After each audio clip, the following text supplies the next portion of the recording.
Hola mi gente, ¿cómo están? Hola mi gente de Baterislam, bienvenidos, buenas tardes. Bueno, el día de hoy estamos acá teniendo una transmisión, un programa súper especial. Tenemos acá a este increíble músico, baterista, productor, arreglista, ganador del Latin Grammy con una trayectoria increíble que es Dani Botello. Bienvenido Dani, ¿cómo estás? No, gracias Dani, un placer estar acá con ustedes. Gracias a Baterislam por la invitación. Los sigo desde hace unos meses, me parece increíble lo que están haciendo. Y cuando me contactaron para eso fue, la verdad, una sorpresa, ¿verdad? Un honor hacer parte de esto y bueno, nada, contento de estar acá. ¿Cómo fue ese momento en que tú dijiste, esto es, o sea, esto es lo que me quiero enfocar, esto es lo que quiero hacer, esto es lo mío? Pues mira, en realidad a los 14 empecé a tocar batería, pero mi vida musical empezó mucho antes, empezó como a los 8 años de edad. Ok. Junto con mi hermano, que tengo un hermano mellizo, o gemelo, sí, o gemelo para los americanos.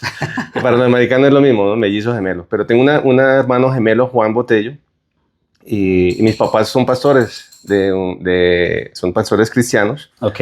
Y yo nací en un hogar de pastores, entonces pues lo típico, pues lo que casi siempre se ve es que los hijos de los pastores están tocando en la iglesia, ¿no? Es como lo usualmente. Usualmente, entonces mis papás desde chiquitos nos enseñaron como a estar integrados en el grupo de alabanza de la iglesia, llevaron un librito con unos acordes de piano y algunas canciones cristianas. O sea, empezaste con la música pero con el piano. Exactamente, con el piano.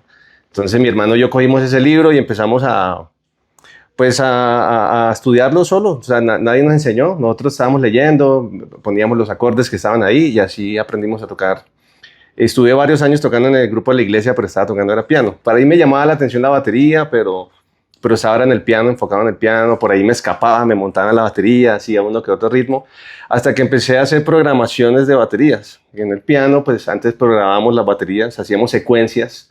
¿Secuencias en qué piano? No, pues te estoy hablando, yo soy del año 83, te estoy hablando como en los 90s más o menos. Vieja guardia. Sí, yo sí. Entonces, claro, programamos las baterías en el piano y así yo imitaba los ritmos que en un Yamaha PSR 630. Algo, todos empezamos con Yamaha PSR en una iglesia, así, eso es verdad. Exacto, y los sonidos de batería eran muy buenos, muy buenos. Entonces lo que hacía yo era imitar los sonidos que habían programados y cuando hacíamos secuencias, pues yo programaba las baterías. ¿Pero tú la programabas directamente en el piano? En el piano, sí. Porque a mí en alguna ocasión me tocó, era uno ahí, y hacía uno los sí, no, todo lo hacía al tiempo, todo lo hacía los fills, todo lo hacía a tiempo y así aprendí. Entonces, claro, cuando me subía a una batería, pues ya tenía como la noción de hacer un ritmo. Okay. Y así fue que empecé yo a tocar batería. Y a los 14 años, pues llegué al colegio, donde pues conocí a otros músicos con los que actualmente estoy tocando en la banda de Alex Campos. Wow. Eso es otra historia que ahorita hablamos de él. Ok, dale. Y ahí aprendí a tocar en el colegio, en un colegio cristiano, el americano, en la ciudad de Bucaramanga, en Colombia.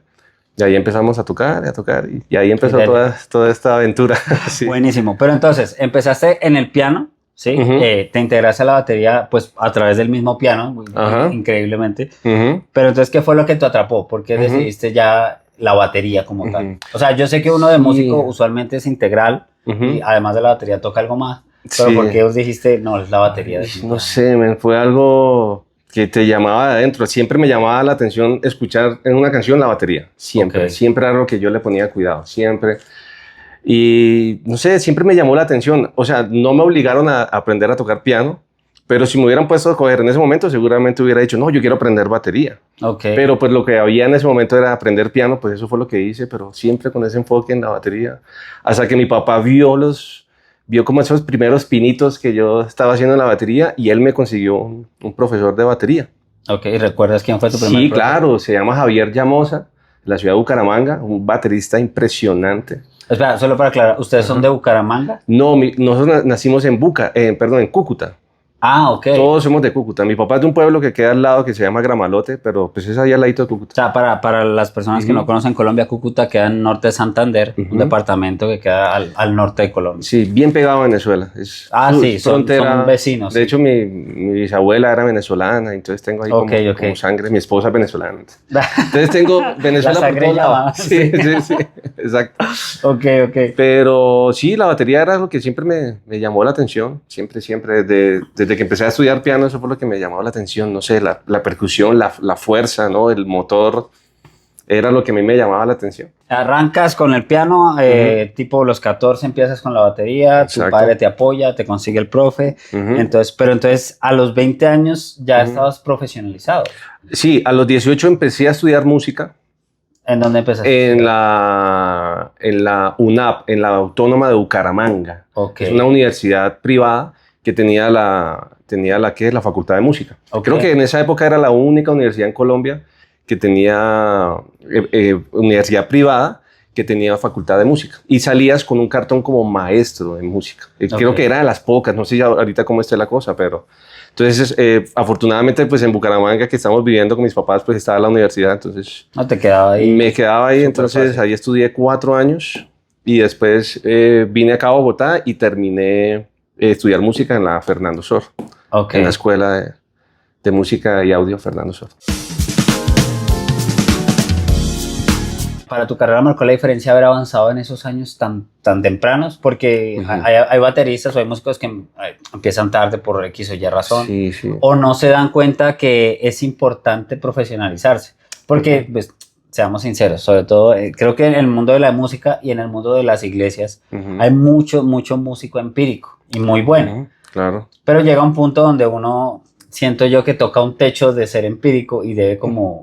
avanzar, pero ahí es donde la profesionalización hace la diferencia. ¿Tú crees que eso te ayudó para poder avanzar más en tu carrera? Como músico profesional no te van a pedir, o sea, en mi experiencia, no sé con otras personas, pero en mi experiencia personal nunca me pidieron un cartón para entrar a una banda, ¿no? O ser parte de algún proyecto musical. Nunca me pidieron como, bueno, ¿dónde estudiaste? Muéstrame tu diploma, ¿no? Que al fin y al cabo uno estudia por eso, ¿no? Por alcanzar el diploma. Pero a mí personalmente lo que más me sirvió fue afianzar ciertos conceptos, ¿no? Que yo empíricamente había aprendido. Claro. Porque yo, bueno, aprendí con un profesor, solo tuve, el profesor de batería que mi papá me puso, me dio, fue solo un mes que me dio. Un mes. Sí, entonces solo fueron 4 clases. En las 4 clases, él solo me dijo cómo agarrar las baquetas, cómo sentarme en la batería, cómo leer la batería en el pentagrama. Me enseñó cómo afinar la batería y ya en ese mes. O sea, pero te dio casi que el corazón de lo que todo baterista necesita. Obvio, sí, claro. Él me dio las bases y ahí yo empecé solo, seguí solo, pues. Pero sí la universidad, cuando entré en la universidad, sí muchos conceptos que yo tenía, pues se me aclararon ahí, ya había un porqué.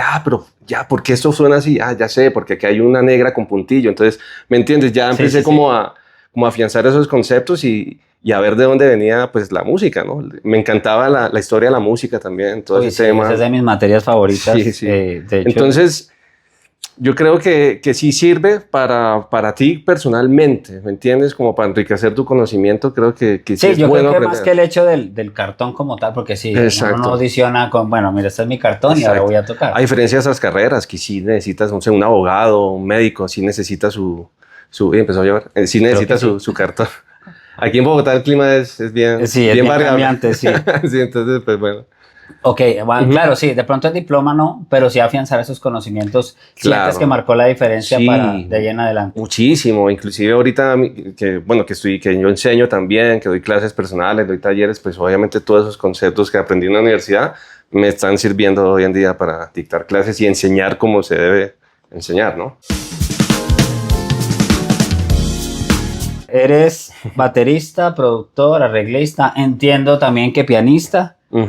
¿Cómo ha influido cada una de estas facetas en tu forma de tocar la batería como tal? No, pues lo ha sido todo, man. De verdad, o sea, me ha vuelto muy musical a la hora de tocar en banda, a la hora de acompañar a un artista.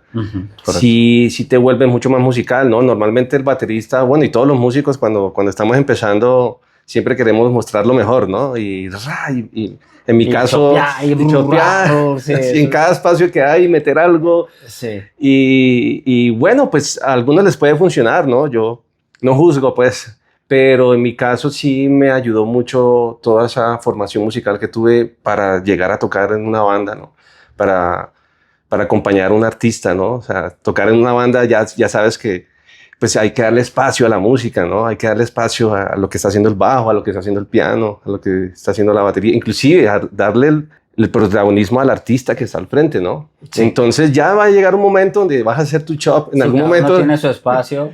Pero yo he aprendido con el tiempo y con la música, he aprendido a eso, a controlar más mis emociones y aprender a tocar Sí, más. esa necesidad de... Sí, sí. Sí, pasa mucho, sobre todo cuando uno está, no sé, aprendiendo o iniciando carrera. Exacto, Y no falta que tú ves el video en internet, el tutorial, no sé qué, y entonces uno quiere meterle el mismo feel a todas las canciones. Exacto. Entonces, no, volverse a musicar, ¿no? Tener esa, ¿cómo se dice? Esa malicia indígena, como decimos acá, ¿cómo sería la música? Como tener esa Yo creo que es astucia, como esa sensibilidad, sí, tal vez. Sí, esa sensibilidad al momento de tocar, ¿no? Groovear un buen rato, o sea, ser muy musical. Sí me ha servido mucho aprender otros instrumentos y hacer música, pues, para llegar a ser un baterista. Me ha servido mucho. Koalo Zamorano, Funky, Marcos Witt. ¿Qué aprendizaje te ha dejado trabajar con artistas de este nivel? No, o sea, pues... ¿qué se siente llegar y sentarse? Bueno, hoy vas con Marcos Witt, que para las personas del mundo cristiano que lo conocemos es una leyenda, ¿sabes? Sí. No, pues la experiencia con Marcos fue... Bueno, solo grabé una canción en un disco en vivo que él grabó acá en el 2007, imagínate. Se llama Sobrenatural, se llamó ese disco. Sí. Ahí tocó el disco Isaac Doria, que es un baterista impresionante. Él tocó, creo que en el conmemorativo de 25 años. El conmemorativo, sí, estuvo él. Cuando conocí a Marcos, pues fue en ese evento, fue muy chistoso porque la canción que iba a tocar, iba a cantar Alex. Yo en ese momento no conocía a Alex, sabía quién era, pero no... tú grabaste la canción que cantó Alex con Marcos en ese álbum. Exacto, se llama Amor Eterno, se llama esa canción. Sí, recuerdo, claro. Y eso es como un vallenato que tiene una fusión como de porro, como ritmos del Atlántico, que me encantan esa clase de ritmos. Y yo ayudé a producir la canción, programando la batería con los dedos. Recordándole esa canción, los tiempos. Esa canción la produjo Esteban Machuca, que también fue... Pues él fue bajista de Alex Campos en su inicio. No sé si sigue con él todavía. No sigue con él, pero él sigue trabajando en el medio musical y todo, haciendo eventos, representando a artistas. Alex Campos, te podemos acabar nunca. Sí. Entonces Esteban produjo el tema y fue un vallenato bien chévere. Yo programé la batería y le mandaron la maqueta, se la mandaron a los músicos de Marcos. En ese momento el director era Roberto Prado, ¿no? Un guitarrista impresionante. Roberto Prado. Y pues nada, llegó el día, bueno, yo fui a la prueba de sonido. Eso fue en el Parque Simón Bolívar. El Parque Simón Bolívar. De ingeniero estaba Orlando Rodríguez, que es una leyenda en el sonido en vivo cristiano, es una eminencia, es un tipo, de verdad, considerarlo mi amigo es un honor, de verdad. Y Orlando estaba en ese día haciendo sonido, entonces estuvimos ahí con él en la prueba, hasta que llegó el ensayo de la canción de Amor Eterno. Entonces Esteban estaba allá, pues yo desde la cabina de sonido veía qué estaba pasando, y cuando Esteban hace así, entonces llama al primero. Entonces llamó a Javier Serrano, el guitarrista de Alex, estaba por ahí. Entonces Javier fue, no, que para que toques la guitarra, que eso tiene bastante sabor colombiano, entonces para que hagas la acústica, listo. A ratico Esteban otra vez hace así. Y ya estaba llamando a mi hermano, que también había producido el tema. Entonces, no, para que toques el piano, que también, pues, como tú hiciste el piano, pues, y bien, pues, bien. Yo, la verdad, hasta ese momento, yo dije, no creo que me van a llamar, pues, estaba Isaac ahí, obviamente. Sí. Pero cuando Esteban me hace, ven, y yo, ¿en serio, amigo? Entonces yo volteé a mirar a todos lados, ¿en serio, amigo? Entonces yo fui, entonces, nada, no, para que le enseñes los ritmos. Sí, le enseñes los ritmos a Isaac. Y yo, listo, de una. Entonces, mira, Isaac, bueno, primero es un porro, después pasamos un vallenato, después hacemos aquí esto. Y Isaac estaba como que, digo, ¿sabes qué? ¿Tú programaste esa batería? ¿Tú le hiciste? Sí, tócala tú, men. ¿Roberto la puede tocar? Sí, probemos, y si le suena bien. Y yo de una, Dios mío, en serio. Eso fue hace como, ¿qué? ¿15 años? No, eso fue en el 2007, hace casi 20 años ya. Sí, o no. ¿Sí estamos bien de cuenta? No sé, espera. Sí, pues estamos en 2026. Somos bateristas, deberíamos poder 19 años. 19 años, Entonces, sí, hace rato. La cuestión es que, pues yo les enseñando los ritmos, bueno, me dicen, y ensayamos la canción y salió muy bien. Salió muy bien y listo, así quedamos y así quedó. Entonces, Esa fue la oportunidad que tuve de trabajar con Marcos en el disco, pues ahí salí en el video, salgo en los créditos y para mí eso es un crédito muy importante, no, pues claro, para mi carrera. Y bueno, algún día grabaré, no sé, un disco de Marcos, no sé, más adelante. Bueno, esa experiencia te abre puertas ¿con quiénes? Bueno, ahí pues Alex ya me conoció porque él no sabía nada de mí. También empecé a tocar con el hermano de Alex, que era Luis Campos, sí, un cantante muy conocido aquí en Colombia, cristiano. Y a raíz de eso empezaron a salir más cositas. Me empezaron a llamar más bandas y empecé a grabar. Y así como que empezó como a formarse toda esa comunidad. Sí, poco a poco. Pero obviamente pues con el tiempo lo que más me ayudó a mi exposición musical y profesional creo que ha sido tocar con Alex Campos. Tú entraste con Alex después de la partida de Iván. Sí, Iván Ávila, claro, el gordito, sí. Lo recordamos muchísimo. Sí, Iván Ávila, bueno, les comento, él inició como guitarrista de Alex, ¿no? Sí, cuando era Misión Vida. Cuando era Alex Campos y Misión Vida, él estuvo en sus primeros 2 álbumes como guitarrista. Luego entró a la batería y infortunadamente lo perdimos hace unos años en un accidente de tránsito. Ajá, así es. Y entonces ahí, bueno, entró un tiempo, creo que fue Onis Rodríguez, un puertorriqueño, el hijo de Orlando Rodríguez, el ingeniero de sonido que les estaba hablando. Okay. Onis es un productor impresionante, toca batería, bajo, guitarra, compone, canta, produce, es un músico anormal. Y muy, muy bueno. Y pues Alex le dio la oportunidad a Onis de tocar un semestre con él. Estuvo 6 meses con él viajando, tocando. Él estuvo en mi casa estudiando los temas, yo ayudándole a estudiar los temas. Mira, así. Y bien, después de él entró un baterista que iba a ser el baterista de él. Eso es una historia también bien chévere. Y no todos, o sea, pocos la saben. Pero el batero que iba a ser oficial de Alex era José Luis Uriza, el baterista de Generación 12. Okay. Compañero mío de estudio de música aquí en la Fernando Sor, gran amigo, gran baterista, un músico impresionante, pero el hombre estaba con Generación 12, ¿no? Entonces y por esa época yo recuerdo mucho que Generación 12 estaba muy movida, estaba sacando casi un álbum al año, sí. Giras, conciertos, G12, Miami, Estados Unidos, o sea... Total, man. Entonces, pues yo creo que para José fue una decisión pues bien complicada, pero pues decidió seguir con Generación 12 y ahí fue donde Alex llamó a mi hermano. Ya mi hermano estaba en la banda, llevaba como un par de años tocando con Alex. Y llama a mi hermano y le dice, bueno, pásame el número de su hermano que lo voy a llamar. Necesito, sí. Ya mi hermano me había dicho cuando el gordito, antes de que se nos fuera, el gordito iba a salir, él ya iba a salir. Entonces mi hermano ya me había dicho... Oye, Dani, va a salir el gordo. Mira que de pronto va a pasar esto. Vamos a ver, y yo, pues, lo que Dios quiera, ¿no? Está pues bien. Sí, al final. Pero nada, cuando recibo la llamada, me acuerdo mucho, estaba con un amigo dictando en una clase, estábamos ahí en una clase cuando recibo la llamada. Bueno, sí, Daniel Botello, sí, con él. Vea, habla con el jefe de su hermano. Yo, el jefe de mi hermano. Yo en ese momento... Muy colombiana esa forma de presentarse de Alex. Pero obviamente él me estaba tomando el pelo, ¿no? Claro. Porque hasta cambió la voz. Sí, sí, hola. Sí. Y yo, pero el jefe de mi hermano con esa voz. Y yo no caía en cuenta. Y yo, no sé. Entonces me dijo, no, con Alex Campos. Ahí sí puso su voz, no, con Alex Campos. Y yo, ¿en serio, man? Uy, wow, qué chévere, Alex, gracias. No, puedes venir aquí a mi casa mañana a hablar con mi esposa. Quiero tener una reunión contigo, comentarte unas cosas. Y yo, pues, de una. Pues claro, entonces, la vida. Esa es la llamada que creo que todos esperamos en la vida. Sí, la verdad, esa llamada, hubo un antes y un después con esa llamada. Sí. ¿Qué cambió a partir de ese momento de esa llamada? No, pues todo, o sea, pues yo creo que el sueño de un músico es llegar a tocar con alguien grande, ¿no? Sí. Y pues Alex en esa época pues estaba teniendo también su transición de Misión Vida a Alex Campos como solista. Como solista, sí. Ya había hecho como un niño, ya había hecho Cuidaré de ti. Y ahí estaba el hombre, hasta que pues armó su banda. Ahí entré yo. Entró, bueno, ya había entrado mi hermano, ya Daniel Bahamón, con bajista muy bueno. Ya estaba Javier Serrano, de hecho Javier tocaba unos años. Él fue el que nos recomendó a todos, porque Javier... Bueno, un saludo a Javier, cuando veas esto. Gracias, Javi.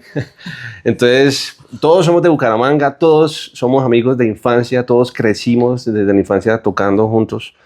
Y por un momento nos abrimos, seguimos estudiando y hasta que nos reencontramos otra vez con Alex, que eso fue la verdad, pues algo buenísimo porque Yo creo que ni Alex estaba buscando algo así. O sea, él sí me dijo, yo quiero armar una banda que sea una familia. Cuando él me llamó y tuve la entrevista con él, pues yo quiero tener una familia, yo no quiero tener una banda de 5 añitos y voy a cambiar, no, yo quiero Sí, tener, mirar a ver, rotar gente, tener, no sé qué. sí, yo quiero tener mi familia. Entonces yo, wow. Entonces, hasta ahorita, hasta el momento llevo 16 años ya tocando con Alex. Pues yo creo que ya son familias.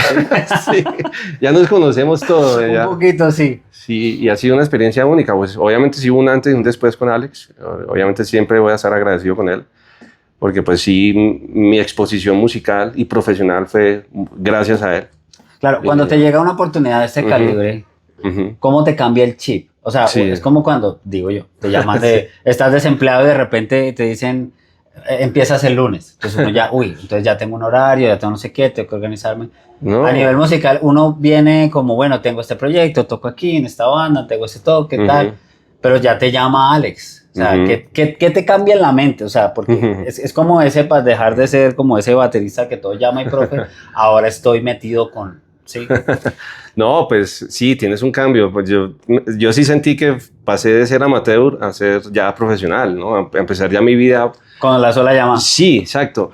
Antes había hecho cosas, antes había grabado discos, antes había viajado con otros artistas, pero eran cosas momentáneas, ¿no? Ya que te llame alguien para que toques con él de lleno y que seas parte de su familia, pues eso sí cambia de una tu vida. ¿Qué pasó? Pues ya sentí una responsabilidad enorme en lo musical, aprenderme, no sé, más de 50 temas. Uf. Entonces fue escuchar la música de Alex todos los días, escucharla, ensayarla en la batería, ser responsables con los horarios. A mí me costaba mucho al principio ser puntual. Creo que eso es un problema que tenemos muchos músicos. Y el que no, pues bueno, lo felicito. Pero yo sí, la verdad, tuve muchos problemas con la puntualidad al principio. Wow. Y entonces entrar a una banda donde todo es puntual, donde el llamado al aeropuerto es tal, donde el llamado en el lobby del hotel está a la hora, el llamado a la prueba de sonido está a la hora. Si tú incumples eso, no vas a durar ni un poquitico en una banda, man. Y eso fue lo que me pasó al principio con Alex. Llegaba tarde al lobby, llegaba tarde a las pruebas de sonido. Entonces una vez me cogió el manager, que se llama José Luis Becerra, ahora es pastor, un tipazo increíble. Me coge así el cuello como que, vea, mijo, si usted quiere durar aquí en la banda, tiene que ser puntual. ¿Listo? Y yo quedé así como que... Y ok. Después de ese día, man, todo cambió también. Tuve otro cambio de chip y empecé a ser más puntual. Entonces, claro, cuando ya entras a una onda más profesional, pues ya cambia todo, man. Ya es tu vida. O sea, ya tiene que ser parte de tu vida, pues el levantarte temprano, a estudiar, ¿me entiendes? A tener una rutina de trabajo. Aún si no hay nada por hacer en un día, pues ¿qué te vas a poner a hacer hoy? ¿Qué voy a estudiar hoy? ¿Qué voy a ponerme a hacer? Sí, claro, porque el trabajo de músico depende mucho también de uno. Claro. Tienes que estudiar, tienes que ensayar, tienes que prepararte a diario, Claro, totalmente. Porque si no te enfrías, si no pierdes el ritmo. Y esto es muy importante, atrás tuyo hay 100 bateristas esperando ese puesto, o 100 músicos en el caso de bajistas, guitarras. Entonces, si tú no estás al nivel profesional que se merece, créeme que te van a cambiar por otro. No fue mi caso, aunque con Alex aprendí muchas cosas de carácter también, no solo fue puntualidad, también someterte a una autoridad, también me costaba. No, y Alex, me supongo cuando entraste ya tenía un montón de años de experiencia. Sí, claro, y pues es el líder, es el jefe del proyecto, de la banda. Y también pues a punta de algunos choques que tuvimos en la banda, con algunos músicos, con Alex también mi carácter se fue moldeando. O sea, no fue como que ya fui perfecto de un día para otro. Sí, no, o sea, mi genio tenía un genio más volado antes. Eras más... Sí, más impulsivo, más emocional. Entonces, todas esas cosas también en la banda lo aprendí también a punta de golpes. Otros no tan a punta de golpes, pero fui aprendiendo a moldear mi carácter, que también es algo imprescindible en tu carrera musical, ¿no? Sí, claro, y creo que una cosa súper importante para nosotros es la humildad. Sí, que a veces el músico se le olvida, se le va, como dicen los españoles, se le va la olla. Sí, totalmente. La humildad tiene que ser parte de tu paquete, man.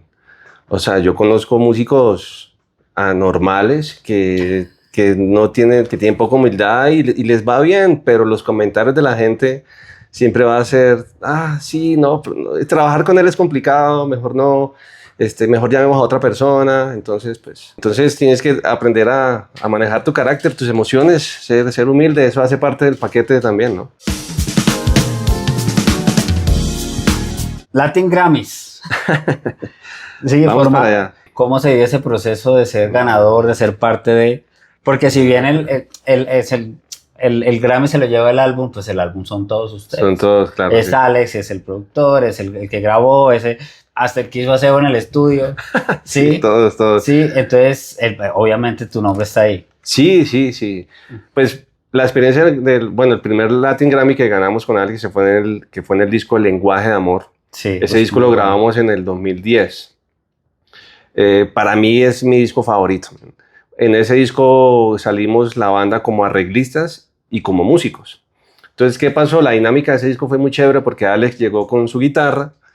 Yo no tenía una batería, tenía un controlador con sonidos de batería. Entonces tenía Sí, estaba Bamón, Javier. Pero fíjate lo bonito, como tu experiencia de cuando tenías 8 o 10 años ahí. Parce, sí, total. Esto me ha ayudado muchísimo. Inclusive, aquí un paréntesis de algo que pasó. Mi primer concierto frente a miles de personas no fue en una batería, man. Lo hice que en un teclado de Yamaha. No te lo puedo creer. Sí, man, y sonó muy bien. Entonces, me acuerdo tocando temas viejos y yo ahí emocionado como si estuviera yo montando la batería. Bueno. Pero bueno, fue una experiencia bien chévere. Pero sí, con Ale fue así. Entonces, él empezó, tengo esta canción, miremos a ver cómo la hacemos, y empezamos de cero. O sea, se sentaron todos a producir, a arreglar, a componer, a crear. Ese disco lo produjo Juan Blas, un argentino impresionante. Ya había trabajado con Paulina Rubio, con artistas de ese calibre. Y en esa, pues, la química que tuve con Juan Blas también fue muy, muy, muy buena también. Pero bueno, ese disco es muy especial porque fue el primer Latin Grammy. No pensamos nunca, yo cuando estaba arreglando, nunca estaba haciéndolo en miras a que me tenía que ganar ese premio. Ni siquiera sabía que Alex lo iban a nominar por ese disco. O sea, pues yo no estaba... Creo que es lo único, lo que uno menos se imagina. Sí, o sea, de pronto mucha gente trabaja por eso, pero en nuestro caso nunca fue así. Lo hicimos porque amábamos lo que hacemos y nos gustaba lo que estábamos haciendo. Entonces, cuando llega la nominación de ese disco, pues sí, a mí me llegó de sorpresa y fue una sorpresa pues muy bonita. Y de todos los premios que hemos ganado con Alex, ese fue el único que yo pude ir. O sea, yo fui con Alex, fuimos al evento en Las Vegas. Y bueno, cuando pues dicen, y los nominados son, entonces sí, entonces todos ahí cogidos de la mano y bueno, el ganador, Lenguaje de Amor, Alex Campos. Me imagino. Brincamos de la alegría. No me acuerdo quiénes eran los nominados en ese certamen. En esa categoría. Sí. Pero bueno, ese fue el primero, después vino el segundo, después vino el tercero. Son como 4 que se han ganado. Son 4 en donde yo he participado. Okay. Alex ha ganado otro Grammy más con el disco de rancheras que hizo. Un disco totalmente de ranchera. Sí. Se ganó su 5º Grammy. Entonces Alex se ha ganado 5 y yo como músico he ganado 4 Latin Grammys con él. ¿Y los tienes por ahí? No, ojalá a los músicos les dieran gramófono. ¿No les dan estatuilla? Ah, ¿no? No, los que se reciben gramófono son solo los productores, cantantes y ingenieros de grabación. Okay. Solo ellos 3 reciben los premios. A nosotros nos dan un certificado. Bueno. Pero por ahí los tengo. Ahorita los debo tener. Creo que están por ahí, no sé. Ahorita los busco. Ok, de todo ese tema de ganarse el Grammy, de disfrutarlo, de ese triunfo, ¿qué no se ve desde afuera? Wow, no, el esfuerzo, man. El esfuerzo de hacer un disco, de empezar un disco de cero. Sí, eso son los mejores 10 años de tu vida. Sí, no, la gente no sabe el esfuerzo que hay detrás de hacer un disco. El esfuerzo monetario que conlleva un disco. El esfuerzo de componer, buscar los músicos adecuados, que esta combinación sirva, que probemos con no me sirvió. Hacer un disco no es tan sencillo como pareciera. Es un proceso de meses, años, depende de cómo trabajes. Y eso la gente pues no lo ve. Y gracias a la academia, pues a los Latin Grammy, pues ellos están reconociendo eso, porque pues la gente que vota, no sé si saben, pues para los que no sepan, son productores, son gente que está en el medio musical, ellos son los que votan, los que se inscriben para votar, entonces pues es algo que pues algo serio, ¿no? No es como que, Sí, ay, claro. que la gente votó porque me gusta, porque se ve no, bonito, no es una porque tiene una encuesta en borrachera. Instagram, güey, votemos aquí Sí. por el álbum más. No, sí, hay gente que sabe, gente que escucha. De hecho, un proceso también, primero se tiene en consideración el disco y después de tenerlo en consideración, ahí sí queda nominado. O sea, no es como que de una quedó nominado. Entonces es un proceso largo también para entrar ahí. O sea, has estado en más de 300 álbumes. Imagínate. Entonces, además de tocar en vivo, mejor dicho, ¿qué disfrutas más? ¿El estudio, el en vivo o darle ya con en el teclado?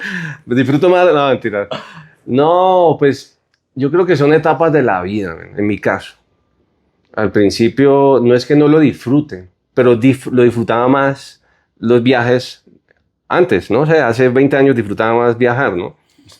No es que no lo disfrute, ahorita me encanta hacerlo, pero pues ya el tiempo pasa, ya no tienes la misma energía, sí, ya te cuesta más algunas cosas y ya llega un punto donde si quieres como que ya sentar raíces, como que llega un punto donde quieres estar ya como de pronto más quieto. No quiere decir que no dejes de viajar, o sea, a mí me encanta, de hecho sigo viajando con Alex, con los que me llaman, los sigo haciendo, pero sí estoy en una etapa de mi vida donde estoy disfrutando más como el estar quieto en el estudio, man. Lo disfruto mucho, me gusta mucho investigar el sonido del tema, qué elementos conlleva, qué batería voy a utilizar, qué afinación. Me gusta meterme mucho en la producción no solo como que venga, grábese eso y ya, ¿no? Me gusta como escuchar bien, a ver qué puedo aportar para la producción. Entonces, eso lo estoy disfrutando mucho en este momento de mi vida, ya que tengo familia, hijas, ¿me entiendes? Es otra etapa que estoy disfrutando. Ahora me encantaría también viajar con mi familia, también sería chévere, ¿no? Pues que me acompañen a un concierto, obviamente, sí, que eso también va a pasar. Pero siento que en este momento estoy disfrutando mucho el estudio, me encanta producir, me encanta. O sea, no es un eso. tema de qué te gusta más, sino Sí, de la etapa de la vida en la que Sí, estás. sí, siento que es así, siento que es más eso. No quiere decir que una cosa me guste más que la otra, las dos las disfruto y amo hacer las dos cosas, pero ahorita siento que eso me está gustando también, estar un poquito más quieto, no sé. Sí, no, creo que es parte de la vida también. Sí. Me comentabas que te has dedicado a formar nuevas generaciones, nuevos músicos. Así es. ¿Qué es eso que sientes tú que es lo más importante que quieres transmitirle a tus estudiantes? Bueno, yo al principio tuve errores que no me corrigieron en ese momento. De hecho, cuando yo estudié en la universidad, que tuve un par de profesores en la universidad, cuando llegué a la Fernando Sor, recuerdo que Ítalo Lamboglia fue mi maestro, fue el primer baterista de Shakira, un barranquillero impresionante. Dale un saludo al maestro Ítalo. Ítalo, gracias. Nuestra siguiente entrevista es ¿verdad? con él. Hablé con él. Muéstrale esto a Ítalo. Sí. De hecho, lo tengo que llamar, pero Ítalo me cambió también la vida, man. Así como Alex me la cambió, Ítalo también me lo hizo, porque venía yo de una escuela, pero cuando me topé con él había estudiado ya en Los Ángeles, bueno, sí. Con el papá de Porcaro, ¿no fue? Algo así. No, yo recuerdo. Bueno. Pero sí, también me comentaba que ella tuvo la posibilidad de conocer al maestro Pablo Bernal. Ah, con Pablo. Entonces creo que fue Pablo el que estudió con los Porcaro. Bueno, la cuestión es que yo ya venía de grabar discos, ya venía yo de hacer varias cosas. Cuando mi primera clase con Ítalo, él me dice, bueno, haz un ritmo. Entonces yo hago el ritmo más sencillo. Tum, ca, tum, tum, ca, tum, para. No me dejó tocar ni dos compases, ni dos. Cuando el hombre me dice, es que estás agarrando mal las baquetas. No las estás cogiendo bien. Me dijo, te suena bien, te suena fluido y todo, pero se te va a dificultar de pronto algunas cosas más adelante. Entonces, yo te aconsejo de que desaprendas lo que aprendiste en todos estos años y empieces a tocar con técnica. En su español barranquillero. Ah, tú sabes cómo la... Sí. Barranquillero es el costeño chévere, tiene un acento chévere. El maestro es increíble. Y él es muy elegante, ¿no? Él siempre siempre te habla muy cordial y es una persona... Sí, de hecho, en la masterclass que tuvimos con Chris Johnson, él nos acompañó como intérprete. Ah, bueno. Entonces, nada, Elita, cuando empecé... de cero, men, de cero, contra la pared. Y puse un ejercicio con la baqueta, ejercicios clave que yo los estoy enseñando en mis talleres, en mis clases, en cómo empezar a desarrollar los dedos, claro, a utilizar estos dedos. Normalmente uno cuando toca, hay veces uno abre las manos y deja que el rebote... Fino. Sí, todo fino, exacto. Y que rebote solo la baqueta y no tener el control total. Entonces, claro, él me decía, entre más control tengas tú con la baqueta, pues te va a sonar mejor, más limpio, más fluido. Entonces empecé de cero, man. Empecé de cero, a darle. Y todavía estoy en el proceso. Obviamente, pues esto es una cuestión de estar todos los días estudiando. Y bueno, me cambió la vida. El Ítalo me enseñó a tocar como era, ¿me entiendes? Como es, con fuerza. Ítalo es muy rockero, ¿no? Entonces, sí, el sonido de él era bien duro. Entonces, así es que se tiene que tocar. O sea, en realidad el baterista tiene que tocar con fuerza, ¿no? No es darle duro a la batería, es darle con precisión y con técnica. Y entonces, todo el sonido sale solo. Exacto. Y con todo eso lo aprendí con Ítalo. Entonces, bueno, lo que iba era que por eso lo que quiero evitar es que los músicos tengan los nuevos bateristas que están empezando tengan esos problemas que yo tuve, porque sí me costó después aprender. Sí, cuando uno tiene Exacto, cuando uno tiene una maña, no sé cómo decirlo, una maña, ¿cómo sería? Sí, una mala costumbre. Una mala costumbre.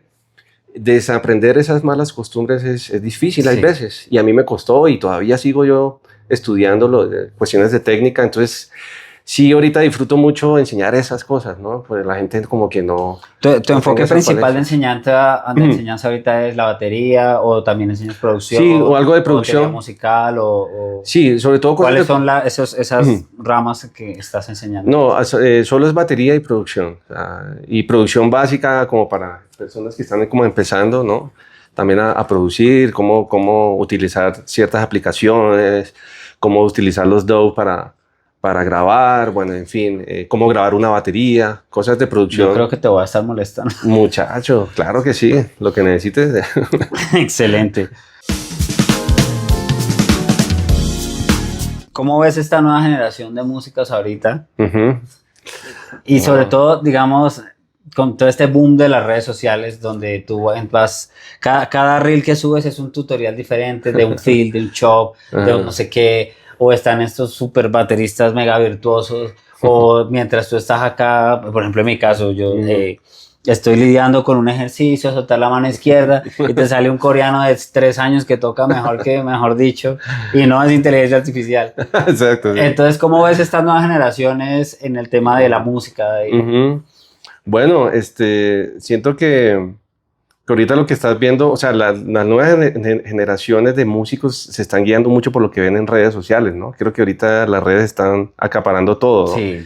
Y depende de lo que uno vea, ¿no? Yo he visto en redes sociales gente que le gusta enseñar y gente que le gusta deslumbrar, ¿no? Entonces, siempre mi enfoque, y lo digo mucho en los talleres, siempre, pues, como que vean cosas que les alimenten de verdad, ¿no? Ok, sí. O sea, en vez de ver un baterista que no explica nada, por ejemplo, y no digo que esto es poner un ejemplo, que empieza a hacer miles de cosas y no explica nada, pues lo que tú haces es solo sorprenderte. Solo sorprenderte, wow, algún día voy a tocar así. Pero si un músico ve, no sé, sigue a un baterista que le gusta hacer tutoriales, que le gusta enseñar, que le gusta enseñar cosas de producción, creo que pues para eso sí, creo que va a ser mucho más beneficiosa las redes sociales, ¿no? Entonces depende de lo que vayan a ver los músicos y aprender bien, porque es que siempre nos queremos saltar los procesos, ¿no? Ya quiere uno, los pasos. No quiere correr sin haber caminado. Exacto, quiere uno ya estar corriendo, quiere uno ya estar haciendo de todo cuando uno tiene que empezar con lo básico. En mi caso, pues yo aprendí fue con el piano, eso me enseñó a ser un poco más musical, ¿no? Pero también tuve mi época de querer deslumbrar y todo el cuento, ¿no? Hasta que me estrellé con la vida y no, así no se toca, tiene que ser un poco más musical, bueno, y en fin. Pero los músicos somos muy, y esto lo vi yo con una psicóloga, los músicos somos muy emocionales, ¿no? Está la parte izquierda, que es la parte de la razón de nuestro cerebro, y la parte derecha, que es la parte emocional. Nosotros utilizamos más el hemisferio derecho que el izquierdo. Eso por estudios que han hecho. Entonces los músicos siempre somos más emocionales, más impulsivos, ¿no?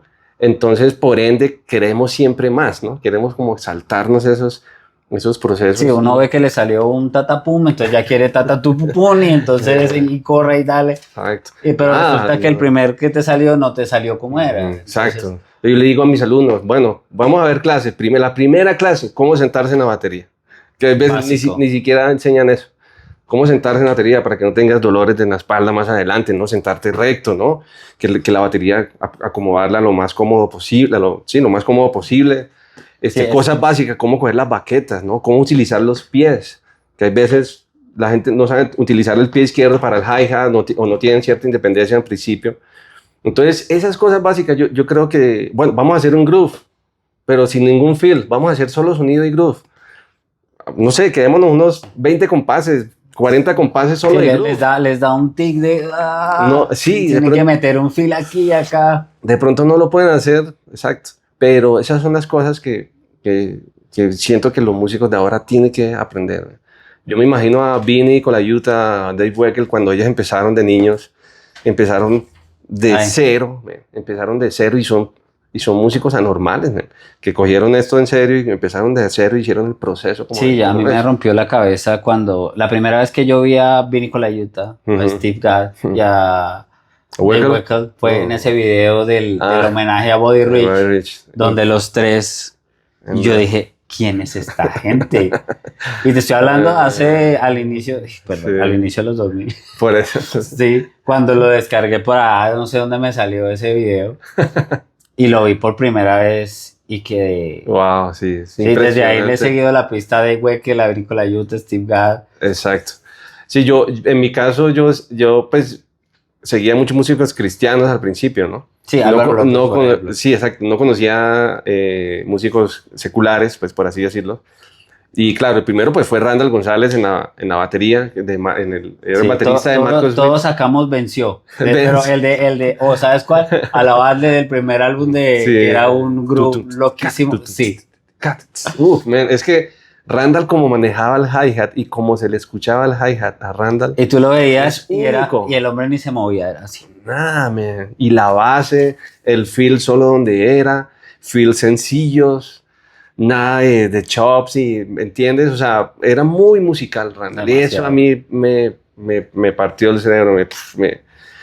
Y Álvaro López, que ya era el otro extremo. Exacto, mientras Randall se mantenía en su grupo quieto, Álvaro López no podía tocar dos corcheas porque le daba algo. Claro. Todo tenía que ser supremamente lleno. Claro, Álvaro ya era el virtuosismo.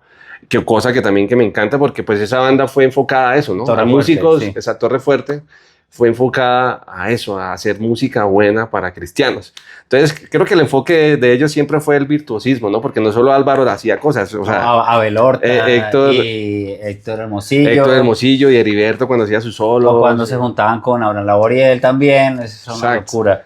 Entonces, pues era otro estilo de música, pero que también me enriqueció mucho. O sea, me acuerdo el intro de Por Amor, el primer disco que hizo cuando Álvaro López sale de Torre Fuerte. Hizo Rescue Band. Y en el 98 saca Álvaro López y Rescue Band, Por Amor. El intro de ese disco, ¿te acuerdas? Ese intro, ese intro, man, fue emblemático. Y yo me acuerdo que yo cogía parte por parte. Pero había unos golpes fantasmas que no. Entonces, poco a poco, ahí por parte lo fui sacando. Y eso para mí fue, a los músicos bateristas cristianos, ese intro de hecho, es icónico. De hecho, pues estamos cercanos a Jorge López, que es el hermano de Álvaro López. El papá. Y precisamente ahorita en octubre va a tener como un drum camp de 3 días con Thomas Lang. Allá en Ciudad de México, creo. Es que esa familia era músicos virtuosos. El papá de Álvaro López, pues. Álvaro López padre, era un Buddy Rich de la época. O sea, de hecho hablan de él. No, y ahora, no sé si te has dado cuenta, David López, el hijo de Álvaro, también está rompiéndola. Un baterista. Una cosa loquísima. Pero todo viene del papá de Álvaro López. O sea, un tipo que de verdad tuvieron que haberle hecho más seguimiento al hombre, o sea, más contenido de él, porque yo la primera vez que vi, o sea, la primera y única vez que vi a Álvaro López en persona fue cuando, en la época que él fue artista de W, él alcanzó a estar en W un tiempo, hicieron, creo que fue para los 30 años de W que hicieron un taller aquí, eso fue un evento. Con Marcos Mineman, Álvaro López y otro que no recuerdo. Sí, yo tampoco me acuerdo del otro. Creo que un Metal, bueno, no me acuerdo. Ajá. Sí, creo que alguien de Metal, no recuerdo quién era, y yo estuve en eso fue aquí en el centro, en el Downtown 727, Big ya no existe, y allá se presentaron los tres. Tremendo. Y fue la primera y única vez que yo vi a Álvaro López, pero quedé fascinado. No, pues imagínate. Pero entonces, a nivel cristiano, esos dos eran mis bateristas referentes, Randall y Álvaro. Con esos dos yo aprendí. Lo que te digo, lo que tú dices, los contrastes son impresionantes. Sí, porque mientras el uno soltaba un feel solo porque lo necesitaba, no dejaba de hacer feels, pero musicales. Todo supuesto, todo bien musical, exacto. Pero bien, ya después cuando entré a la universidad empecé a estudiar bateristas ya como Neil Peart, el de Rush.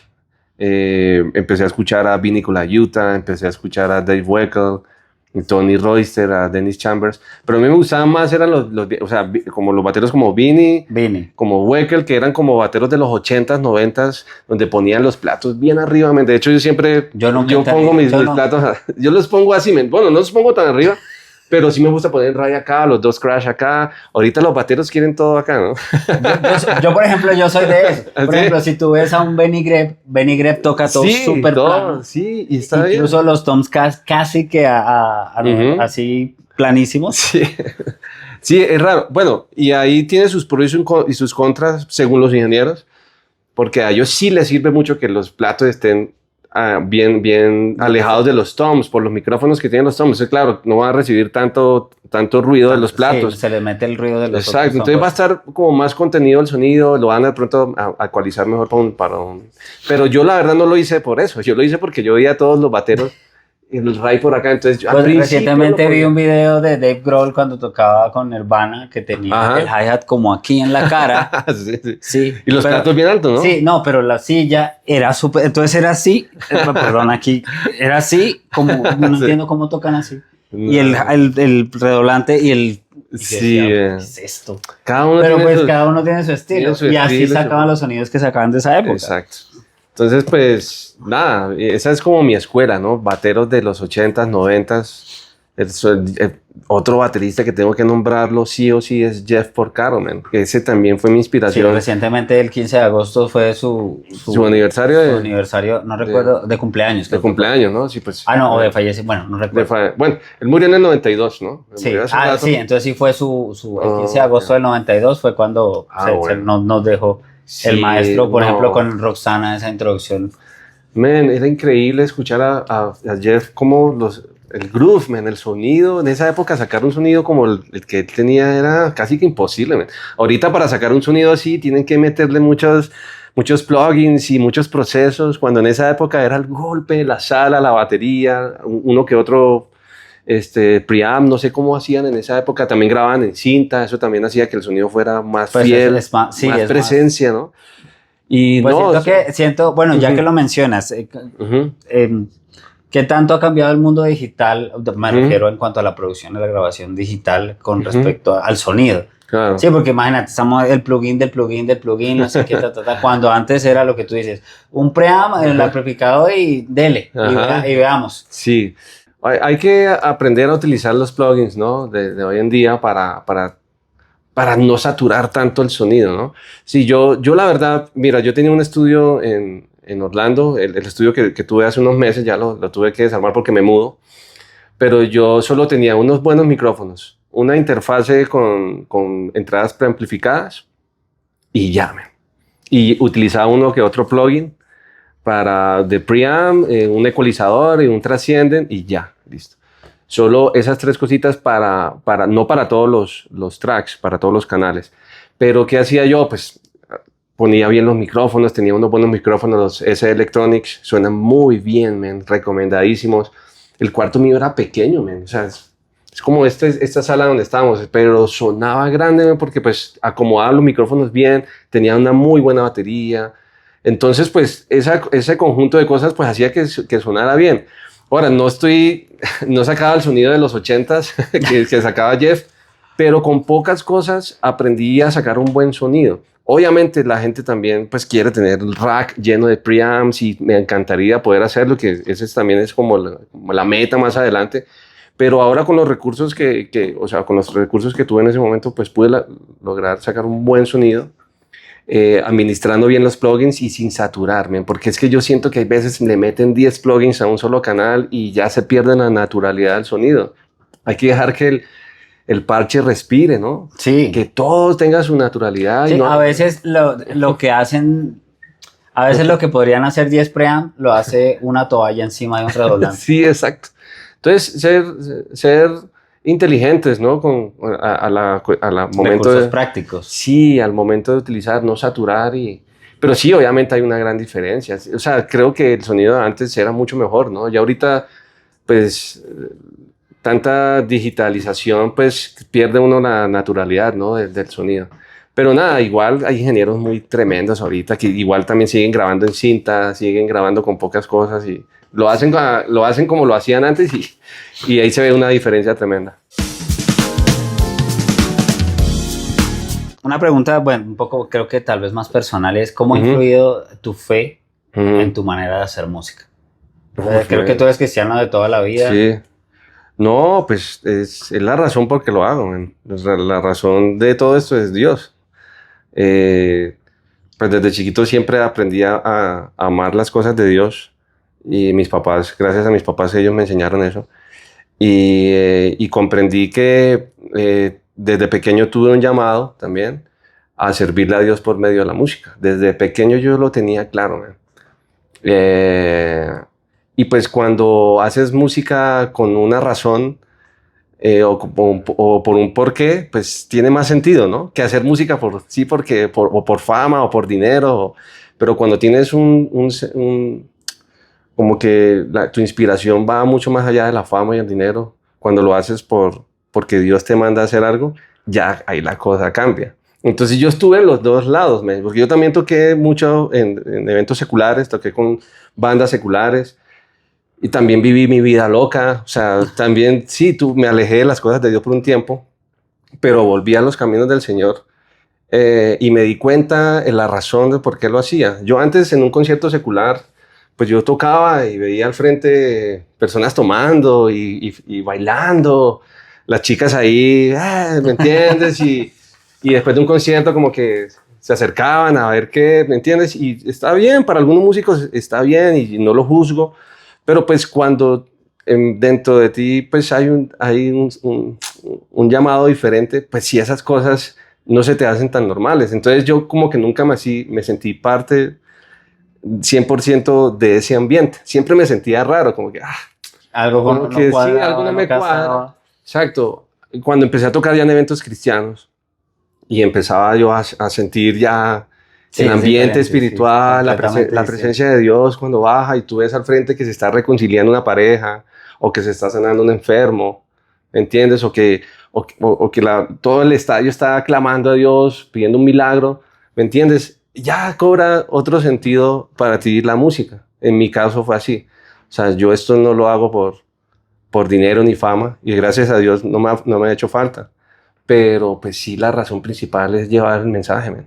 Llevar el mensaje, cambiar corazones, cambiar vidas, restaurar matrimonios, que hasta han pedido matrimonios en los conciertos de Alex. Es muy normal que pidan matrimonios en la canción de Tu Poeta, ¿no? Que es una canción que no es una canción de iglesia, pero Alex lo pensó pues en la familia, en la pareja. Tanto así que hay gente que pide matrimonio cuando él toca Me Robaste el Corazón. Y Me Robaste el Corazón es una canción dedicada a Dios. Como por eso, sí. Que fue creo que diría yo que la canción que catapultó a Alex. Claro, esa fue. En su mercado, y sabes que esa canción no es de él, ¿no? Esa canción la compuso otra persona. Imagínate. De las pocas que yo he visto que Alex no ha compuesto, porque Alex es un compositor impresionante. Y muy rara vez él también canta canciones de otra gente, pero pues en esa estaba empezando y le pareció bonita y le funcionó. Pero pues sí, ese ha sido, pues en resumidas cuentas, por qué lo hago y la diferencia. Cuando has estado mezclado en este mundo secular, obviamente sin involucrarte, ¿has impactado, cambiado la vida de alguno? ¿Has llegado O sea, en algún momento has llegado, porque, seamos sinceros, Dios lo pone a uno en el lugar que tiene que estar para llevar el mensaje que tiene que llevar. Pues, men, yo siento mucha satisfacción cuando recibo mensajes por interno o en historias o en fotos. Hey, Dani, te sigo desde siempre, eres un referente para mí, algún día quiero ser como tú. No sé, o sea, esas cosas como que, pues no es que te llenen o como que, pero sí hay una satisfacción, como que, bueno, estás haciendo las cosas bien, ¿no? Como que estás haciendo un buen referente y es una gran responsabilidad también, ¿no? Ahora, pues no soy perfecto, yo tengo miles de defectos y nunca vamos a llegar a esa perfección, pero siempre trato de hacer las cosas bien, que es creo que lo más importante. Entiendo que tienes el respaldo de algunas marcas que ya pues, te patrocinan, te apoyan. No sé, tengo acá una lista, corrígeme si estoy mal, tengo Platillos Pasty, Baquetas Big Fear, Sam Audio, bueno, entre otras. Sí, estoy trabajando, ya llevo creo que más de 10 años de trabajar con Pasty y con Big Fear. Yo entré con ellos dos al mismo tiempo, el mismo año. Después trabajé, bueno, antes de Pasty trabajé con otras marcas, trabajé con Supernatural, ser una marca nueva de platillos que estaba saliendo. Después trabajé con Istanbul Mehmet. ¿Qué tal Istanbul? Impresionante, loco. Solo que, y me trataron muy bien, ahí muy bien, muy amables, la familia Istanbul. Pero cuando llegó la opción de Pasty, pues es que Pasty yo desde chiquito... ¿Estabas enamorado? Estaba enamorado del sonido de Pasty y no, pues si está la oportunidad con Pasty. Pude entrar con ellos, ya llevo más de 10 años. ¿Y qué ha representado para ti tener ese respaldo de las marcas como tal? No, pues es un logro también, es como un reconocimiento, ¿no? a tu carrera, porque pues sí, para llegar a esas marcas tan top como Big Fear y Pasty, pues sí tienes que ser alguien que esté en el medio y sea alguien pues conocido, ¿no? En mi caso, pues vuelvo y repito, lo de Alex me ha ayudado mucho, también mover mucho mis redes sociales. Es fundamental ahorita para los músicos mover mucho sus redes sociales para que se expongan, para que los vean.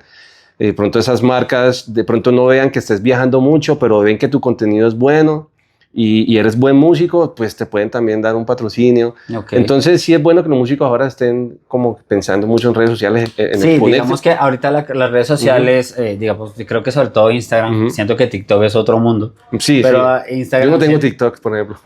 No tengo, pero bueno. Sí, yo siento que es otra cosa ya, pero siento que se ha vuelto como una carta de presentación, como tener tus redes sociales, tener al menos, si no tienes una página web, al menos tener un press kit bien armado. Exacto, sí, para todo están pidiendo, inclusive ahorita para cosas migratorias que me pidieron redes sociales, o sea, para todo están pidiendo redes sociales, entonces sí es bueno que la gente esté moviendo y hacer buen contenido, ¿no? Lo que te decía, pues, o vas a deslumbrar con tus chops o vas a hacer un contenido también para enseñar, o sea, las dos cosas son válidas, ¿no? Sí, yo siento que también, bueno, hay diferentes audiencias. Yo por lo menos soy el que ver chops me aburre. Sí, o sea, depende. Por ejemplo, lo que tú decías, veo un video de Tony Royster, me gusta ver un video de Jeff Porcaro, veo un video de Vinny Colaiuta, tal vez por ejemplo, recientemente estábamos subiendo contenido de Chris Coleman. Que es una locura. Anormal. Sí, pero también a veces veo mucho. De hecho, un dato curioso, cuando estuvimos acá con Chris Johnson, yo estaba hablando con él, le pregunté que ya mientras se preparaba en camerino para subir a la masterclass, le preguntaba qué te gusta, cómo tal, la tocada. Yo le decía, no, es muy chévere, muy bacano verlos a ustedes cuando se sientan a hacer chops y hacer solos y no sé qué, y me miró y me dijo, detesto hacer solos. Odio hacer solos. Y yo también, ¿no? No, y me pareció, y yo detestas hacer solos. Me dice, sí, a mí no me gusta hacer solos, no me gusta tal, no sé qué. Y sí, tú ves videos, de hecho uno examina sus redes sociales, o por ejemplo, no sé, si te ves hay un DVD, un concierto, perdón, de Lady Gaga que está en HBO Max, donde él está tocando, y es puro grupo, es una cosa. Chévere. Y entonces cuando estábamos en la masterclass, pues obviamente a la gente le gusta entonces me decía que se me acercó y me dijo, ¿cómo ves la masterclass? Como se le no, eso muy bien, pero ¿me puedes hacer un favor? ¿Le podrías chopear un poquito? Métele más picante a la cosa. ¿Le podrías dar? Entonces se rió y me dijo, dale, yo sé qué hacer. Entonces al final, después de que tocó el último tema, que fue una canción de Jennifer López, él me contaba que le tocó aprender ritmos latinos, porque Un día le dijeron, hermano, vas con Jennifer López, este es el setlist. Y estuvo 6 meses en clases para ritmos latinos. Wow, man. Ser versátil es lo mejor. O sea, en mi caso, yo creo que el éxito que yo he tenido con Alex es ese, man. Que yo he aprendido a tocar vallenatos, bambucos, porros, reggae. Se tocan baladas, se toca rock, se toca pop. Bueno, yo creo que con Alex pasas por casi todos los géneros, man. Y sobre todo géneros, ritmos colombianos. Y también Alex ha tenido anécdotas con otros bateristas. Yo también he salido de la banda de Alex momentáneamente, he vuelto a entrar y han entrado bateristas americanos, tremendos bateros, choperos, así, que han ganado hasta Drum Off en Guitar Center. Volvió. Y va a volver. Ahorita, la finales, no, ya van a las finales ahorita el 20 de agosto. Sí, vi. De hecho, Baterisland está corriendo también el Drum Off. Bueno, pues entraron bateristas que habían ganado los Drum Off a tocar con Alex. Y no duraban mucho, man. No duraban porque al momento de tocar ritmos sencillos o ritmos latinos, ahí perdían. Me hiciste recordar una anécdota. Hace muchos años estuvo acá en Bogotá en dictando una masterclass. Dean Butterworth, que era el baterista de Good Charlotte. Ajá, tremendo. Y lo pusieron a tocar junto con el maestro Carlos Hernández, que es un maestro de acá de la escena local en Bogotá. Saludos, Carlitos. Y el maestro Carlos empezó a tocar creo que era un songo, que es un ritmo muy latino. Y la idea era que hicieran una especie de integración y este loco Dean empezó a meterle un punk al songo porque no sabía tocar eso. Entonces sonó muy particular, pero pues entiende uno que es propio del sonido americano. O sea, es muy 4/4, es muy... No, pues... Ahí sí, yo creo que es una decisión de cada uno, ¿no? Porque yo, mira, a todos mis alumnos les digo, no se encajonen en un solo género. Sean abiertos, sean más versátiles, estudien otros ritmos. Creo que me estás contestando la siguiente pregunta, que es ¿qué consejo pudieras darle a los bateristas que están empezando, precisamente? Exacto. No, pues ser versátiles, man. No encajarse en un solo género. Ahora, inclusive hasta si lo vemos por la parte laboral, vas a tener mucho más trabajo, man. Pues ya te va a llamar un grupo de norteño, después te va a llamar un grupo de vallenato, o te va a llamar un grupo de metal, ¿me entiendes? Sí, digamos, eso es algo que yo digo, y cuando me preguntan, yo digo, no, pues, ven, tú eres baterista, ¿sí? ¿Qué tocas? ¿Qué necesitas? Exacto. Sí, porque al final no te tiene que gustar el género, que ese es un tema que yo les digo mucho, ya, es que no te tiene que gustar el norteño, o sea, no tienes que ponerte a beber y a sacar un revólver y ser norteño. Exacto. O sea, pero si puedes tocar norteño, claro, pues, tócalo, o sea, exacto. No te tiene que gustar el reggaetón, pero sí es un ejemplo que yo hago, o sea, a mí no me gusta el reggaetón, pero si Karol G me llama mañana y me dice, oye, es que me recomendaron, ay, Karol, es que me van a perder el reggaetón, no, o sea, yo siento que ese tipo y ese consejo que hace es supremamente importante. Sí, no, yo ahorita, mira, hace una semana estuve grabando un disco totalmente de norteño, un amigo mexicano que vive en Houston. Y él lo iba a grabar yo le iba a ayudar a él a hacer la producción del disco. Él sabe, pues obviamente trabajamos hace poco con una canción de Alex que todavía no ha salido y tiene un estilo medio norteño, pero chito. Y ahí el hombre, pues lo conocí, y me enseñó unos trucos. Mira, haz esto aquí, el achicopao, tal. O sea, cuando estabas grabando con Alex, ¿conociste a esta persona? Sí, antesito lo había conocido porque necesitaba un acordeonista para un proyecto que yo estaba produciendo. Me lo presentaron, tuvimos mucha química a la hora de grabar y después nos reencontramos en el disco de Alex unos meses después. Ahí pues él participó en una canción y él pues era una cumbia norteña. Entonces yo pues con lo que había, a mí me gusta mucho ese género, man. De hecho los bateristas, sí, porque yo escucho Grupo Límite cuando yo estaba cuando estaba en el colegio, cuando cantaba esta nena Alicia Villarreal, y el baterista era un tipo anormal, man, que metía splash pero no, man, era normal. Entonces como que pues siempre estuve interesado en el género, pero pues nunca lo tocaba, ¿no? Entonces, de hecho, con Alex el año pasado tuvimos una gira donde los que abrieron en la gira eran un grupo de norteño. Entonces, el baterista no estuvo en los 2 primeros conciertos, entonces yo lo cubrí. Entonces, ellos me enseñaron más o menos cómo era la onda. Pero en este disco norteño, sí, él me enseñó, Tony, mi amigo Tony, me enseñó a tocar norteño. Entonces, mira, cierra aquí, haz el ritmo aquí. El juego del hi-hat es súper importante. El achicopado con el ride. Y mira, me gocé tanto ese disco. De hecho, había una canción que era... No me acuerdo el género, el nombre del género de esa canción. Y me costaba, yo no, otra vez, hasta que lo pude hacer. Entonces fue un reto para mí, pero me lo gocé, man. Entonces a eso voy. El tipo estaba pensando en grabar con otras personas, pero dijo, pero noté algo cuando grabaste lo de Alex y me gustó, tienes tu estilo, yo te doy algunos tips y hagámosle. Y así lo hicimos y funcionó, loco. Entonces, nada, pues no sé, si yo me hubiera solo centrado en tocar jazz, ¿me entiendes? Pues de pronto no hubiera... ¿Cuál es tu género por excelencia? O sea, que tú dices, uy, yo tocaría este género toda la vida. No tengo idea, man.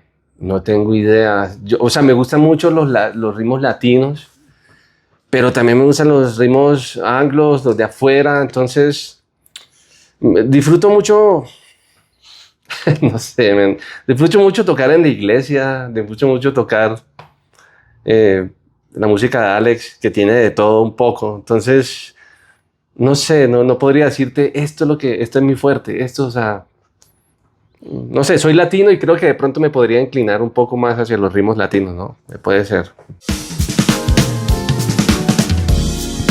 Yo llegué en el 2023 a Orlando. Antes estuve viviendo unos años en Puerto Rico, pero me fui para Orlando. Estuve allá trabajando en una iglesia. Ok. Y en un proyecto musical que se llama Mission Música. De hecho, hoy están de lanzamiento. Están lanzando y nosotros aquí. Sí. Estuve ahí 2 años y medio y ahorita me mudo a Houston. Que te movías porque Alex está ¿cómo se dice? Está radicado. Está radicado allá en Houston. Tiene su base allá. Pues. ¿Tu hermano está allá? Mi hermano Juan está allá. Pues parte de la banda de Alex también está allá. Javier Serrano, Daniel Bahamón también está viviendo allá. Entonces, y también hay unas propuestas de trabajo chéveres allá, okay. Sí, en unas iglesias. Entonces, nada, tomamos la decisión con mi esposa. Nos duele un poco porque pues Orlando nos gusta mucho y es una ciudad muy bonita para vivir. Tienen a Mickey Mouse allá. Sí, de verdad lo teníamos cerca. Pero es una ciudad muy familiar, entonces es bueno como para la familia. Pues nuestra hija estaba súper feliz viviendo allá. No está tan feliz para ir a Houston, pero ya se está... Bueno, y haberte movido a Orlando, a Estados Unidos, ¿qué tanto ha influido en tu tema musical? Pues mira, la verdad, yo nunca me fui por una necesidad o algo así. Ya estamos. De hecho, yo aquí estaba viviendo muy bien. Y mi esposa también estaba muy bien acá. Entonces, como que fue alguna decisión más como personal, como por desbloquear ese nivel, ¿no? Quería llegar allá a aprender. Ahorita hay un nuevo género que está pegando mucho en el género cristiano, que es el worship. Entonces quería empaparme un poco más de ese género. Hay un chiste al respecto, es que todos usan un redoblante como de 14 por 22, así. Sí, claro, el sonido de la batería del worship es un sonido gordísimo. Grande, toms grandes. Me da risa que la gente habla del worship ahorita, pero eso empezó con Hillsong United hace... No sé, 20 años por ahí, sí. 15, no sé. Con un álbum que ellos sacaron que se llamaba United We Stand. Sí, man. Ahí donde estaba Tómalo y todas esas canciones, ¿o no? Sí, ese. Sí. Y entonces ahí empezó ese feel de worship, de ding, pum, tum. Y los sonidos, los pads profundos. La batería todavía estaba como que en esa época no tenía el sonido que tiene ahora, porque... No, pues sí, no era tan gordo, pero sí ya un sonido rockero, pero no tan gordo. Pero sí, quería como también empaparme, y en el proyecto de Mission Música, ellos eran, pues el género era bastante worship, entonces pues sí aprendí mucho de ese género. Y nada, quería como codearme allá con otras personas, ¿no? No tenía pensado irme para Orlando, sí es... O sea, en todo empezó como un proyecto de conocer más el género, Sí. Estar en contacto con ellos, ir y Sí, volver. No, sí, pero no, sí quería vivir allá, o sea, sí quería radicarme allá, también por cuestiones de familia, pues... Calidad de vida. Calidad de vida, un poco, no es que en Colombia se viva mal, no, en Colombia se vive muy rico, muy sabroso. Sí. ¿Saben qué es lo mejor? Se come buenísimo. Sí, eso es lo que más extraña, la comida, ¿no? Tratamos de cocinar lo más criollo posible, pero cuando tuvimos la posibilidad de estar en Orlando, pues tratamos de comprar y cocinar lo mejor que se pudiera. Sí, pero no te sabe, o sea, aquí la comida tiene mucho sabor, man. Y no es que esté condimentada, es el sabor de los vegetales, todo. Es una de las cosas que más extraña, ¿no? Pero nada, fue eso, fue como desbloquear ese nivel y vivir la experiencia, ¿no? De estar allá. Y yo sé que en Houston voy a estar todavía más empapado con todo eso que quiero hacer. O sea, porque va a haber más movimiento allá. Houston de las ciudades que tienen más iglesias, creo que en Estados Unidos. Okay. Y iglesias grandes también. Sí, tengo entendido que Houston es una ciudad muy tradicional. Sí, también. Muy tradicional de todo lo que hay en Estados Unidos. Exacto. El estado de Texas es muy tradicional. Sí, muy conservador. Entonces, también para la familia es bueno, ¿no? Es un estado chévere. Y bueno, allá vamos a estar. ¿Qué sigue para ti? Claramente me estás diciendo que estás moviendo a Houston, que estás aprendiendo, pues, de integrarse con este género worship. Sí. ¿Qué más viene para Dani Botello? Wow, no, pues vamos a seguir pues trabajando en los proyectos que estoy. Voy a seguir, obviamente, trabajando con Alex. Haciendo, pues ahorita estamos este año lanzando el disco que grabamos en marzo. Estuvimos grabando un disco. Ya se han lanzado un par de canciones, entonces esperar pues que salga ese proyecto para empezar una nueva gira con Alex también. Proyectos personales, armar mi estudio. Ahorita que esté en Houston. Rearmarlo, sí. Ahorita voy a ir a Orlando a coger parte del estudio que tenía para llevarlo a Houston, para tener mi base, ¿no? Mi base de trabajo, donde pueda grabar, donde pueda producir y hacer mucha música, ¿no? Eso es lo que, por ahora, lo que tengo planeado. Bueno, Dani, quiero agradecerte de parte de la comunidad Baterisland y de parte de mí, tu ingeniero batero. Pues nada, esperamos poder volver a hablar en el futuro. Claro que sí. ¿Algo más? No sé, que quieras un saludito, algo. No, pues saludos a los de Baterisland. Quiero de pronto visitarlos más adelante cuando esté por México. Ya están en Guadalajara, ¿no? Sí, la base está en Guadalajara. Cuando esté por allá les avisaré a ver si nos vemos y conversamos, y gracias por la oportunidad y bueno, espero que esta entrevista les sirva a los que la escuchan. Claro que sí, muchísimas gracias, Dani. Bueno, nos vemos. Bendiciones, bye. Bye.